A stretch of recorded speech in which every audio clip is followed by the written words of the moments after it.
God and God with us. He's not just transcendent and far away, but He's also immanent, meaning close, and He's near us, that He's a relational God. You see, Matthew started with God with us in Matthew chapter 1 and ends in Matthew 28 with Jesus declaring, I will be with you till the end of the age. That's what Matthew did. Okay?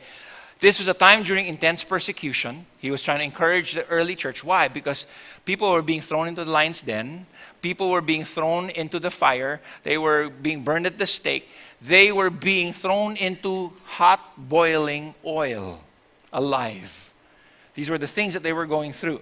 Okay? And they would meet secretly in caves to worship God. Okay?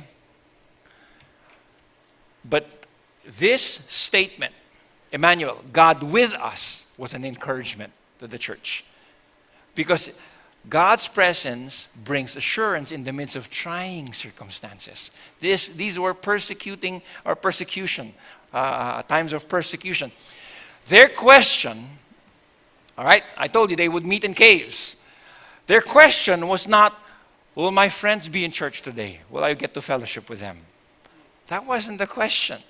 Their question was, will I get to church and come back alive? I've been in one of those caves in Israel where they would meet. It's a small, dark, dungy cave, right? And so the question was not, will my friends there so we can fellowship and have fun together? Question was not, will the worship music be uplifting? Will it be a full band? Question was not, will the worship leader have color-coordinated clothing? Or will she have really nice voice today? Or will the preacher preach well today? That's not the question that they were asking. They would come together and worship Jesus. They would come together and listen to the Word of God. The question was not, will I have a nice parking spot today? Or will I have to go to the shuttle there in Uptown and then have to go shuttle here? That wasn't the question. We're so spoiled today. I'm not mad, I'm just passionate. Will the live stream work today or will it be lagging because of internet? That wasn't the question. Will I be able to sit in my favorite area in church? Sorry, it wasn't the question. You know, there was a book I read years ago. It's called Fox's Book of Martyrs. No? There was intense persecution going on.